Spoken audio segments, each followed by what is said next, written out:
और भंवर साहब ने इसको लोकसभा का टिकट देकर भेजा और थोड़ा सहारा लगाते थे तो ये भर्तरी हरी वाले कहीं पाते इन्हें ये नजर ही नहीं आते। और ये समस्या आज हम धरने के रूप में बैठे हैं, वहाँ बैठना नहीं पड़ता। लेकिन चिंता मत करो, 2.5 साल निकल गए और 2.5 साल जो अगले आएंगे तो इनको धनु पाट देके मारने का काम करेंगे। आमंत्रित कर रहा हूं भाई ललित यादव, जोरदार तालियों से। धन्यवाद अजीत जी। दादा तो हमारे लिए लंबे समय से धरने में हमारे बीच के पधारे ऑल इंडिया कांग्रेस कमेटी के महासचिव, पूर्व केंद्रीय मंत्री और संसद के नेता आदरणीय भगत जितेंद्र सिंह जी, हमारे बीच में राजस्थान के विधानसभा प्रतिपक्ष के नेता, तो पूरे प्रदेश की आवाज बन करके विधानसभा में अलग नहीं, पूरे राजस्थान की बात तो पूरे देश में गूंज रही है। ऐसे हमारे नेता आदरणीय टीकाराम जूली साहब, विराजमान हमारे यहाँ से विधायक दीपचंद जी खेलिया साहब, पूर्व मंत्री रही शकुंतला जी रावत साहब, हमारे बीच में पधारे प्रकाश जी गंगावत साहब, हमारे कोटपुतली से जिला अध्यक्ष पधारे भाई इंदिरा जी गुर्जर साहब, भाई कल्याण जी, हमारे घरों से पधारे भाई संजय यादव जी, और मैं वो कहता हूँ कि सम्मानित मंच, क्योंकि सबों का नाम लूंगा टाइम लग जाएगा, भाव साहब को आगे कई कार्यक्रमों में जाना है, इसलिए मैं मेरी बात को श्लोक में समाप्त करूंगा। आदरणीय भाव साहब, पहले दिन जब से शुरुआत करी, जब से यहाँ के सांसद महोदय के द्वारा ट्वीट करके कहा गया कि खैरकल तिजारा का नाम अब भर्तरी हरिनगर रख दिया गया है, तब से उस दिन से लेकर के आज तक तमाम गांव के लोग, पूरे संघर्ष समिति के लोग, हमारे चाहे बुढ़ाओ से रोटावार जी, तमाम सब लोग बैठे, अजीत जी हैं, तमाम जो संघर्ष समिति के लोग हैं, इन सब लोगों ने मिलकर के बहुत मजबूती के साथ इस धरने में अपना योगदान देने का काम किया है। दीपचंद जी खेड़े साहब हर रोज आकर के इस धरने को संभालने का काम करते हैं, हम लोग भी समस्या बढ़ाने का काम करते हैं।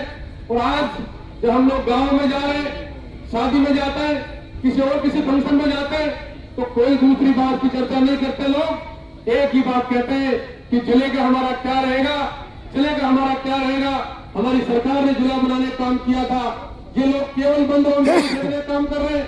तिजारे के लोग कहते हम यहाँ बना देंगे, के लोग कहते हम यहाँ बना देंगे, किशनगढ़ में किसी गांव को कहते हैं यहाँ बना देंगे, और बाकी अलग अलग जगह कहते फिरते हम यहाँ बना देंगे। लेकिन झूठ बोलने काम करते जाने कहाँ ले जाना चाहते हैं ये हम सबको भी नहीं पता। लेकिन जिस दिन विधानसभा में पूछा गया और धरना देना शुरू किया गया, उस दिन से भारतीय जनता पार्टी के नेता भी और सरकारी बैकफुट पर इस बात को लेकर के है कि अब उनके मुंह में सांप के मुंह में छुंदे आने वाली बात हो गई, कहीं ले जाए तो मरे और यहाँ छोड़ दे तो मरे, इसलिए चुप है।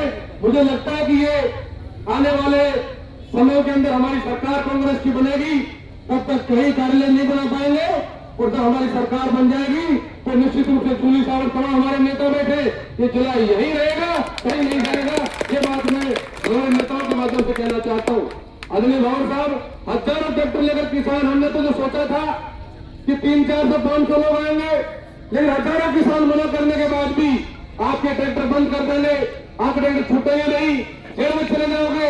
शासन भारतीय जनता पार्टी का है, लेकिन एक व्यक्ति खुद की मर्जी से घर से निकल करके आए और इस भरने के सफल बनाने के लिए उन्होंने अपना योगदान देने का काम किया।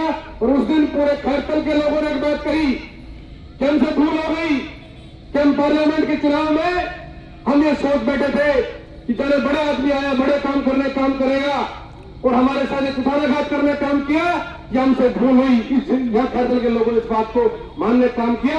आने वाले वक्त में आपके नेतृत्व में चुनाव होगा तो खैरकल के लोग और तमाम हमारे लोग मिलकर के कांग्रेस पार्टी को मजबूत करने का काम करेंगे। ये लोगों ने विश्वास देने का काम किया है, उन्होंने जो पीठ विश्वास ढोकने का काम किया है। और मैं भी चुटकी ले रहा था आदरणीय भंवर साहब कि मैंने कहा बड़ा काम करने कह रहे थे, बड़ा आदमी बड़ा काम तो कर दिया भाई, हमने बनाया, तुम्हारे के पहिए लाग जाने कहाँ ले जाएंगे, इस जिले को ले जाने काम कर रहे हैं, इससे बड़ा कोई काम कर सकते हैं क्या? हम सबके लिए इससे बुरी बात तो हो सकती है क्या?